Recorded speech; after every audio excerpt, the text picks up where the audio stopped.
مجھے اکثر سننے کو ملا ہے کہ گناہ کبیرہ صرف توبہ ہی سے معاف ہوتے ہیں، کیا باقی گناہ توبہ کے بغیر بھی معاف ہو جاتے ہیں؟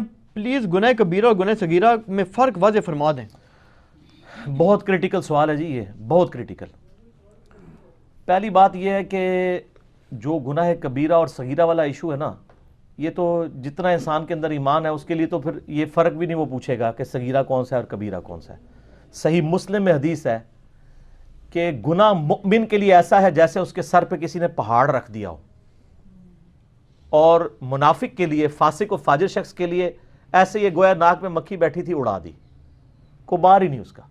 یہ مومن اور منافق کے اندر فرق ہے۔ باقی جو کبیرہ گناہ ہیں یہ واقعی صرف توبہ سے معاف ہوتے ہیں، اور جو چھوٹے گناہ ہیں وہ بغیر توبہ کے بھی اللہ تعالیٰ خود سے معاف کر دیتا ہے، اور اس کے لیے اللہ تعالیٰ نے ذریعہ بنایا ہوا ہے نیک اعمال کو۔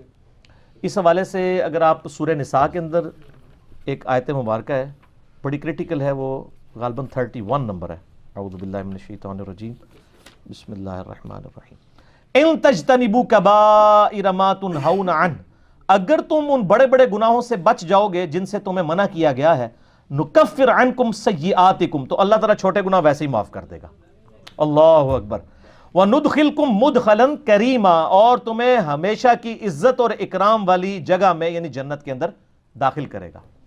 بڑے گناہوں سے بچنا ہے، وہ بڑے گناہ میں بعد میں بتاتا ہوں کون سے ہیں۔ ہماری بدقسمتی ہے کہ اکثر گناہ بڑے ہی ہیں، چھوٹے گناہ جو ہیں وہ اس کی ڈیٹیل، بلکہ چھوٹے گناہوں کے بارے میں بھی اتفاق ہے کہ چھوٹا گناہ بھی جو ہمیشہ کیا جائے تو وہ بڑے کی کیٹیگری میں فال کرتا ہے۔ ایک اور آیت ہے سورۃ النجم میں، یہ زبردست ہے۔ اللہ تعالیٰ فرماتا ہے نیک لوگوں کے بارے میں، الذین یجتنبون کبائر الاثم، وہ لوگ جو بڑے بڑے گناہوں سے بچتے ہیں، والفواحش، اور بے حیائی کے کاموں سے، الا اللمم، ہاں مگر کبھی کبھار کوئی چھوٹا معاملہ ہو جائے، الا اللمم کو اللہ نے بھی چھوڑ دیا ہے، بڑے گناہوں سے بچو۔ ان ربک واسع المغفرہ، بے شک تیرا رب وسعت والا ہے مغفرت کے اعتبار سے، ہوا اعلم بکم، وہ تو تمہیں اس وقت سے جانتا ہے، اذا انشأکم من الارض، جب تم زمین سے اگے تھے۔ ہائے ہائے ہائے، انسان بھی زمین سے اگا ہے، کیونکہ انسان جس منی کے قطرے کی پیداوار ہے، وہ منی کیسے تیار ہوتی ہے؟ اس خوراک سے جو زمین سے نکلتی ہے۔ کدھر تک اللہ تعالیٰ نے بات کی ہے۔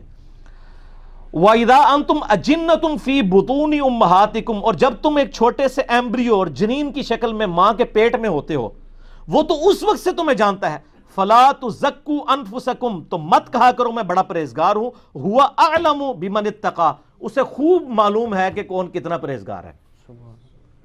اور جو خدا آپ کو زمین سے اگتے وقت سے اس ایمبریو سے لے کر پیدا ہونے تک اور مرتے دم تک جانتا ہے، اس سے کوئی چیز چھپی ہوئی ہے؟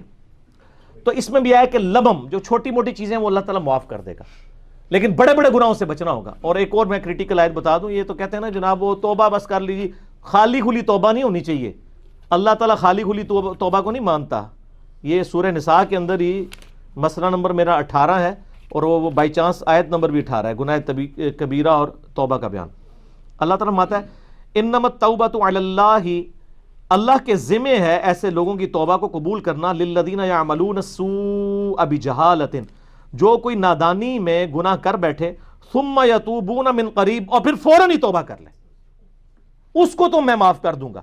فَأُولَٰئِکَ يَتُوبُ اللَّهُ عَلَيْهِمْ، ایسے پر اللہ تعالیٰ رجوع فرمائے گا توبہ کے ساتھ۔ وَكَانَ اللَّهُ عَلِيمًا حَكِيمًا، اور اللہ تعالیٰ علم والا، حکمت والا ہے۔ وَلَيْسَتِ التَّوْبَةُ، اور اس کی تو کوئی توبہ نہیں ہے، لِلَّذِينَ يَعْمَلُونَ السَّيِّئَاتِ، جو کہ برے اعمال کرتے ہیں، حَتَّى إِذَا حَضَرَ أَحَدَهُمُ الْمَوْتُ، یہاں تک کہ ان میں سے کسی کے موت کا وقت قریب آتا ہے، قَالَ إِنِّي تُبْتُ الْآنَ، تو کہتا ہے اللہ میں اب توبہ کرتا ہوں۔ یعنی موت کے وقت اگر کوئی توبہ کرتا ہے وہ توبہ نہیں ہے۔ وہ جامعہ ترمذی میں حدیث ہے نا کہ موت کے غرغرے سے پہلے پہلے توبہ ہے، نزع کا وقت آنے سے پہلے پہلے۔ اس وقت تو فرعون نے بھی کہہ دیا تھا کہ میں رب موسیٰ اور ہارون پر ایمان لاتا ہوں، تو اللہ تعالیٰ نے کیا فرمایا تھا؟ الآن، اب ایمان لے کر آیا، اب تو کوئی فائدہ نہیں۔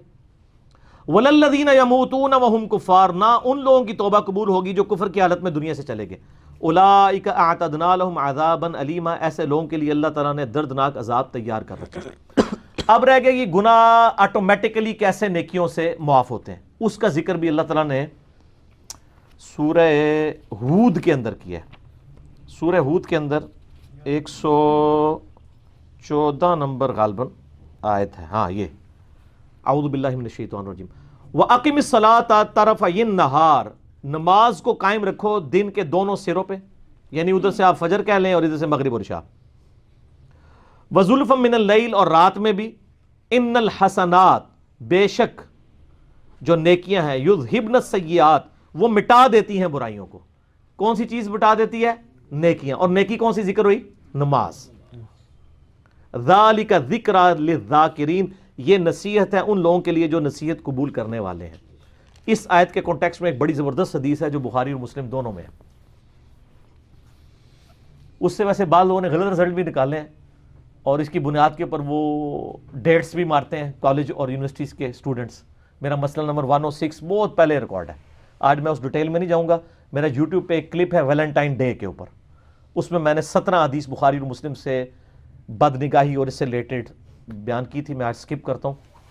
بہرحال بخاری اور مسلم میں ایک حدیث ہے، ایک صحابی نے کہا یا رسول اللہ صلی اللہ علیہ وآلہ وسلم، آج یعنی مدینے کے کنارے پر میں نے ایک عورت کو گلے لگا لیا، نامحرم عورت کو، لیکن میں نے اس کے ساتھ وہ ایکسٹریم تعلق قائم نہیں کیا، باقی سب کچھ کیا، تو مجھے پاک کر دیں۔ تو آپ صلی اللہ علیہ وآلہ وسلم نے فرمایا نماز پڑھو، اللہ تعالیٰ یہ گناہ معاف کر دے گا۔ اور پھر آپ نے یہ سورہ ہود کی آیت نمبر 114 تلاوت کی کہ نماز کو قائم رکھو دن کے دونوں کناروں کے اوپر اور رات کے اوقات میں بھی، بے شک نیکیاں برائیوں کو مٹا دیتی ہیں۔ لیکن یہ اس صورت میں جب ایک آدھ دفعہ غلطی ہوگی، اس پہ بھی اجماع امت ہے کہ چھوٹے گناہوں کو چھوٹا سمجھ کے بار بار کرنا یہ خود گناہ کبیرہ اور بغاوت ہے۔ اس سے ایک واقعہ ورنہ چھوڑ دیا، اگر وہ حضور کو اس وقت یہ کہتا ہے یا رسول اللہ علیہ وسلم ابھی تو معاف کروا لیتا ہوں میں پھر جا کے کراں گا، تو پھر آپ کا کیا خیال آگے سے فتویٰ کیا آتا؟ ٹھیک ہے، تو غلطی ہو گئی فوراً رجوع لائیں۔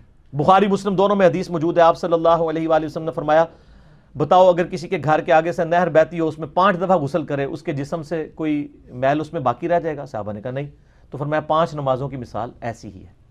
حتیٰ کہ صحیح مسلم میں ایک حدیث ہے کہ اگر بڑے بڑے گناہوں سے بچا جائے تو ایک نماز سے دوسری نماز، ایک جمعے سے دوسرا جمعہ، اور ایک رمضان سے دوسرا رمضان، درمیان کے سارے گناہوں کا کفارہ بن جائے گا۔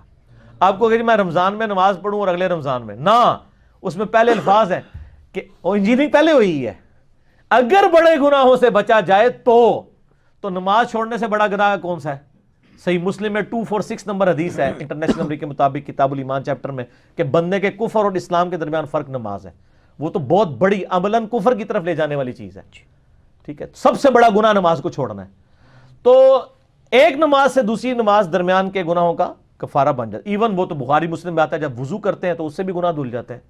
ٹھیک ہے، تو یہ یعنی کبیرہ گناہ صرف توبہ سے معاف ہوں گے، چھوٹے موٹے جو ہیں وہ اس طرح ہی۔ تو میں نے کہا نا جو کبیرہ گناہ جو ہیں وہ بدقسمتی ہے کہ سارے ہی تقریباً کبیرہ ہی ہیں، اور اس کے لیے مشکات کے اندر سر ایک چیپٹر موجود ہے کبیرہ گناہوں کے بارے میں، شروع کے اندر ہی، اس میں آپ ذرا پڑھ کے دیکھ لیں۔ شروع میں ایک وہ حدیث لے کے آئے وہ جو نبی صلی اللہ علیہ وسلم نے آیت تلاوت کی سورۃ الفرقان کی، یہ بخاری مسلم دونوں میں ہے، والذین لا يدعون مع اللہ الہا آخر ولا يقتلون النفس التي حرم اللہ الا بالحق ولا يزنون۔ 3 گناہ نبی الاسلام نے بیان کیے سورۃ الفرقان پڑھ کے کہ وہ لوگ جو اللہ کے ساتھ کسی کو شریک نہیں ٹھہراتے، یعنی شرک سب سے بڑا گناہ، دوسرا نہ حق قتل نہیں کرتے، تیسرا وہ زنا نہیں کرتے۔ پھر آپ صلی اللہ علیہ وسلم نے یعنی یہ آیت جو ہے یہ دلیل کے طور پہ بیان فرمائی، اور اس سے پہلے فرمایا کہ سب سے بڑا گناہ جو ہے وہ شرک ہے، اور اس کے بعد یہ قتل کرنے والا، اور پھر اس طریقے سے زنا۔ اچھا، اس کے بعد ایک بخاری میں حدیث ہے کہ بڑے گناہوں میں والدین کی نافرمانی، قتل کرنا اور جھوٹی قسم اٹھانا۔ سر گنتے جاؤ، یہ صرف بخاری مسلم میں جو بڑے گناہ آ رہے ہیں، صحیح ضعیف کا چکر ہی کوئی نہیں، صرف بخاری مسلم میں۔ پھر بخاری اور مسلم کی ایک حدیث ہے کہ جھوٹی قسم اٹھانا گناہ کبیرہ ہے۔ پھر اگلی حدیث پھر بخاری اور مسلم کی ہے کہ 7 کبیرہ گناہ ہے، اللہ کے ساتھ شرک کرنا، جادو کرنا، قتل کرنا، اللہ کے حرام کرنے والے کو حلال ٹھہرا لینا، سود کھانا، یتیم کا مال کھانا، میدان جنگ سے بھاگ جانا، اور پاک دامن عورتوں پر تہمت لگانا۔ لو جی، پھر اگلی حدیث بھی بخاری و مسلم سے، اس میں زنا اور شراب نوشی کے بارے میں آیا ہے کہ یہ کبیرہ گناہ ہے۔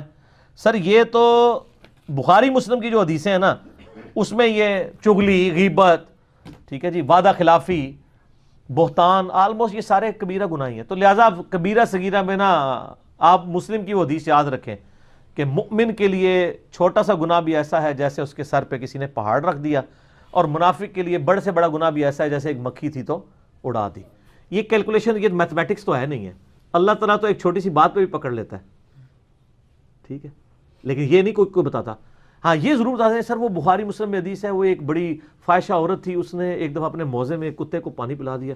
اللہ چاہتے ہیں نہیں غلطی بخش دیتا جی، اس کو تو بخش دیا ہے، لیکن یہ قرآن حدیث میں کہیں لکھا ہے کہ فاحشہ عورت یہ کام کرے گی تو وہ بے شک فحاشی کرتی رہے میں بخش دوں گا.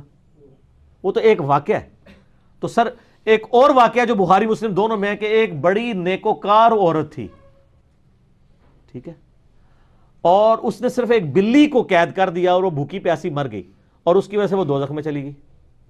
یہ نہیں بتاتے کہ چھوٹی سی بات پہ پکڑ بھی لیتا ہے. اس کو پھر انہوں نے دوسری طرف کیا ہوا ہے، کہتے ہیں تائیں تسی کہنا نیکی کرنے دا کہ فائدہ ہے، ایک چھوٹی سی گل تے پکڑا بھی جا سکتا ہے. وہ دوسرے پاسے ٹر پیندے نے. سر ڈرتے رہے اللہ سے ہر وقت، ٹھیک ہے، خدا کے ساتھ کمٹمنٹ رکھیں اور اللہ سے کبھی بے پرواہ نہ ہو، بے خوف نہ ہو. تو یہ جناب آٹومیٹکلی چھوٹے گناہ معاف ہوتے ہیں، بڑے گناہ صرف توبہ سے معاف ہوں گے. اور توبہ سے تو ظاہر ہے وہ تو سورۃ الفرقان میں آیت نمبر 70 میں آیا کہ اگر کوئی شرک سے، جو سب سے بڑا اس کائنات کا گناہ ہے، توبہ کر لے سچے دل سے، ہم اس کے گناہوں کو بھی نیکیوں سے بدل دیں گے. سر صرف معاف نہیں ہوں گے، نیکیوں سے بدل جائیں گے، لیکن توبہ پکی ہونی چاہیے. پکی توبہ کیا ہے؟ ندامت کرنا، آندہ نہ کرنے کا پکا عہد کرنا، پھر عہد ٹوٹ جائے پھر توبہ کر لیں، پھر اللہ کی طرف آ جائے. لیکن اس نیت پہ توبہ نہ کریں کہ آندہ میں جو ہوں وہ پھر کر لوں گا. وہ تو قرآن میں ہے یا ایھا الذین آمنوا توبوا الی اللہ توبۃ نصوحا، اے ایمان والو ایسی توبہ کرو جو آگے کو نصیحت ہو جائے. اس کی میں دنیا سے مثال دیتا ہوں کہ جس شخص کا ایک دفعہ گرم استری سے ہاتھ جل جائے، دوبارہ وہ ٹھنڈی استری کو بھی نہیں ہاتھ لگائے گا کہ یار کدھر پیچھے لگی نہ ہوئے، تھوڑی دیر پہلے کوئی نہ لا گیا ہوئے. تو بس اس طرح کا اگر آپ کا ریاکشن ہوگا نا اپنے پرانے گناہ کے بارے میں کہ یار وہ پہلے ہو گیا سی ہوں تو میں کرنا ہی نہیں، تو بر آپ کی توبہ قبول ہے انشاءاللہ. ٹھیک ہوگا.